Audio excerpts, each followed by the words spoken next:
Un gusto y un honor una vez más tener este tiempo con ustedes. Bendigo a todas las personas que nos escriben, nos cuentan los milagros, nos hablan de los testimonios, de lo que ha provocado estas breves y cortas reflexiones. Lo único que buscamos es que el consejo de la palabra llegue a fortalecer su fe para que así sus familias puedan ser bendecidas.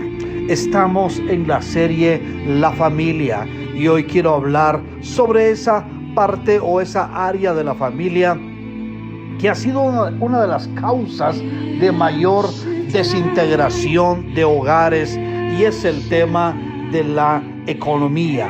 El tema es familias con economía sana. Familias con economía sana. Dice el libro de Santiago, capítulo 4, versículo 1, dice: ¿de dónde vienen las guerras y los pleitos entre vosotros?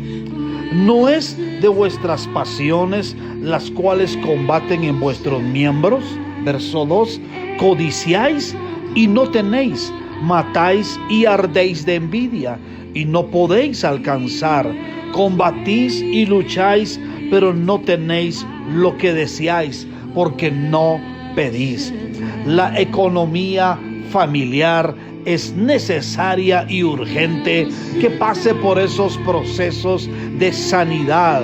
La mayoría de las peticiones que casi siempre se hacen en los altares es sobre los milagros de cancelación de deudas, para quitar una hipoteca, un ascenso, un crecimiento económico, y es correcto y necesario. Tenemos derecho de poder hacerlo, pero creo yo que muchas de las razones del por qué los pleitos, los problemas surgen por la economía es porque las finanzas se han enfermado.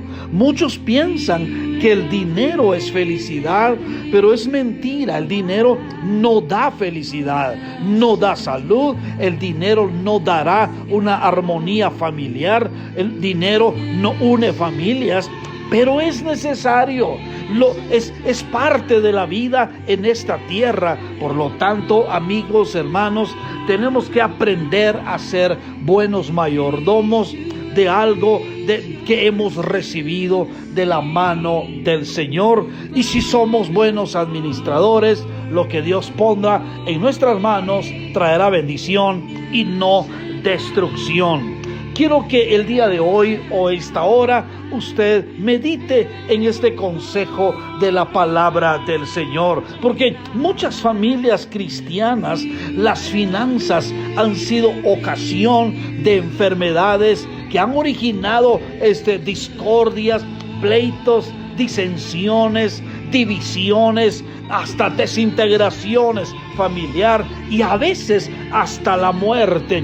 Pero amigos, hermanos, Jesús es nuestro proveedor y a la vez es el dador de la vida. Si nuestras finanzas están enfermas, Él es quien sana. Si nuestra economía se está muriendo o está agonizando, Él es el dador de la vida. Por esa razón es que estamos hoy para hablar sobre ese tema de la sanidad en nuestras finanzas.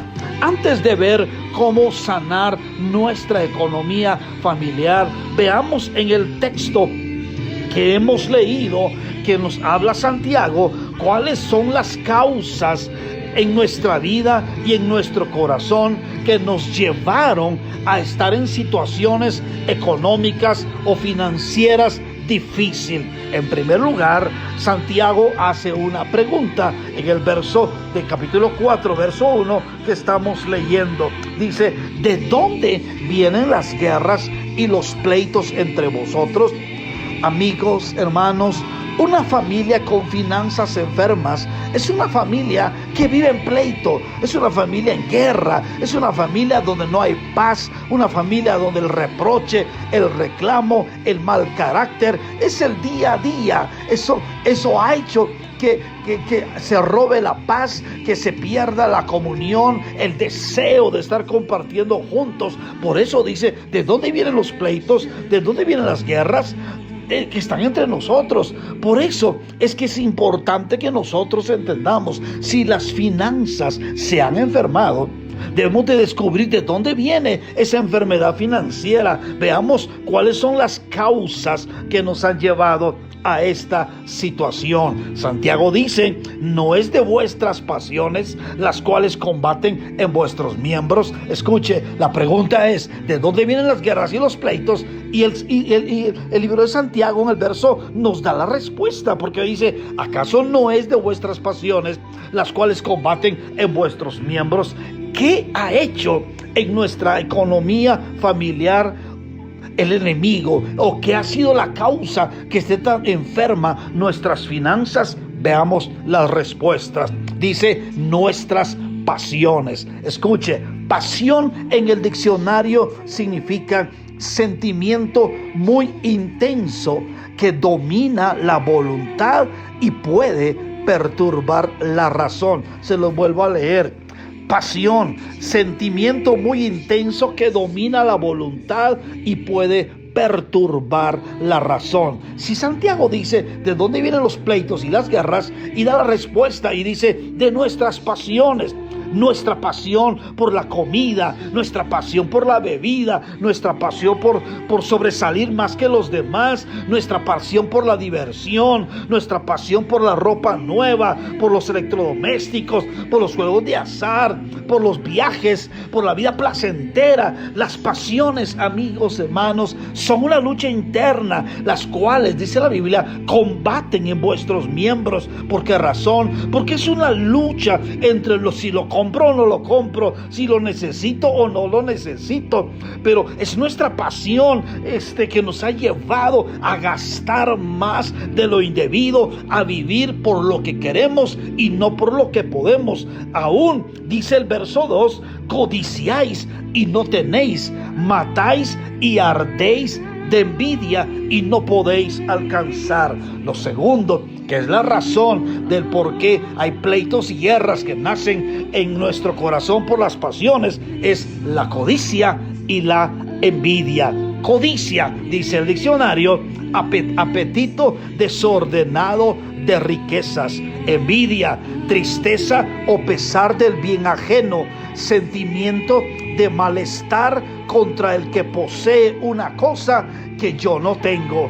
Amigos, hermanos, si nosotros llevamos una vida de apariencia, por aparentar riquezas, porque nos importa más que piensan o cómo nos ven, tener cosas que otros tienen, pero no podemos con nuestros medios, eso hará que nuestras decisiones se basen en codicia y en envidia. Por eso es que nos endeudamos, porque gastamos nuestros salarios en cosas que no necesitamos y luego le reclamamos a Dios que por qué no nos alcanza para cubrir nuestras necesidades. También agrega Santiago diciendo: combatís y lucháis, pero no tenéis lo que deseáis porque no pedís. Lo tercero del por qué vivimos con finanzas enfermas es porque no dependemos de Dios.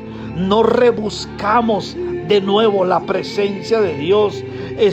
Queremos hacer y lograr humanamente. Nos esforzamos en nuestra humanidad para sobresalir, cuando el principio es pedirle a Dios, buscar de su presencia. La Biblia dice: si buscamos primeramente el reino de los cielos y su justicia, todas las demás cosas serán añadidas. Amigos, hermanos, no depender de Dios nos llevará a confiar en nuestra propia fuerza, en nuestra propia experiencia o capacidad.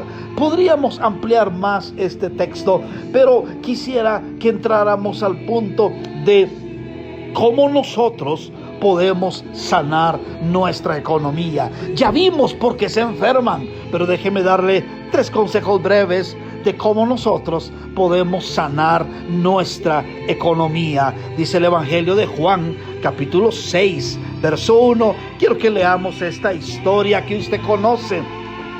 Después de esto, Jesús fue al otro lado del mar de Galilea, el de Tiberias, y le seguía una gran multitud porque veían las señales que hacían en los enfermos.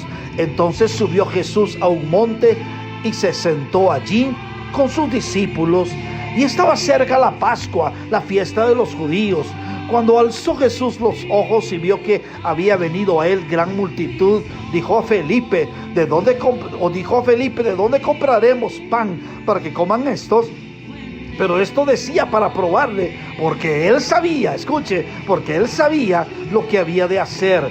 Felipe le respondió, 200 denarios de pan no bastarían para que cada uno de ellos tomase un poco. Uno de sus discípulos, Andrés, hermano de Simón, Pedro, le dijo, aquí está un muchacho que tiene 5 panes de cebada y 2 mojarritas, ¿verdad? 2 pececillos. ¿Para qué es esto para tantos? ¿O más es esto para tantos? Entonces Jesús dijo, haced recostar la gente. Y había mucha hierba en aquel lugar, y se recostaron como un número de 5,000 varones. Y tomó Jesús aquellos panes, y habiendo dado gracias, los repartió entre los discípulos, y los discípulos entre los que estaban recostados, asimismo de los peces cuanto querían. Y cuando se hubieran saciado, dijo a sus discípulos, recoged los pedazos que sobraron, para que no se pierda nada. Recogieron pues y llenaron 12 cestas de pedazos, que de los 5 panes de cebada sobraron a los que habían comido. Déjeme darle brevemente cómo sanamos las finanzas basado en estos consejos de esta experiencia. Lo primero, pongamos lo que tenemos en las manos de Dios. Los peces y los panes se multiplicaron cuando estaban en las manos correctas. Por eso mi primer consejo que yo encuentro, este principio, poner lo que tenemos en las manos de Dios significará multiplicación. El joven dio lo que tenía, dio con sacrificio, pero no solo comió él, sino comieron todos, y dice hasta saciarse.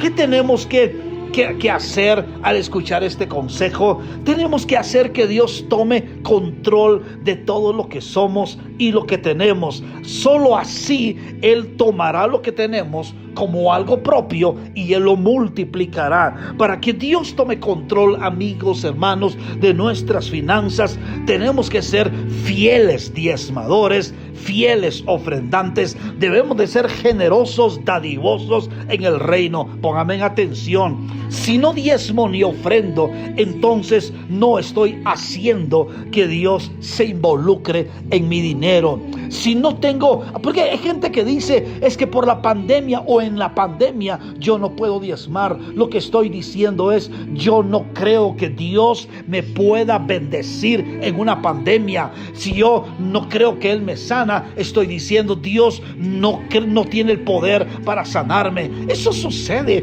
cuando dejamos de diezmar y ofrendar, porque decimos, es que no es mucho lo que gano, es que en pandemia es difícil. Lo que le estamos diciendo al cielo, no creo que Dios pueda sostenerme en medio de una pandemia, y lo que va a pasar es que lo que está en nuestras manos no se va a multiplicar si no tengo fe.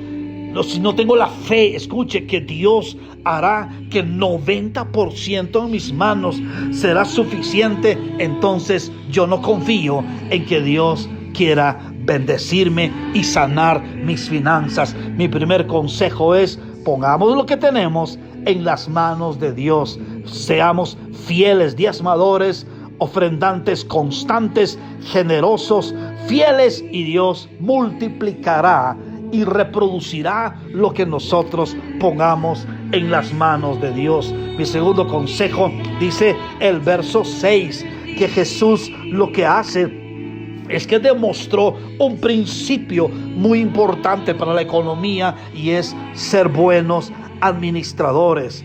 Dios es un Dios de orden. Dios lo que hace es que Él da la orden. En el verso 6 dice que Él sabía lo que había de hacer, y lo dijo para probarle. Eso peces y los panes se multiplican, pero Dios manda recostarlos y luego pide que se reparta, porque Dios es un Dios de orden. Dios no bendice el desorden. La administración nos ayuda a traer orden a nuestra economía y a nuestras finanzas.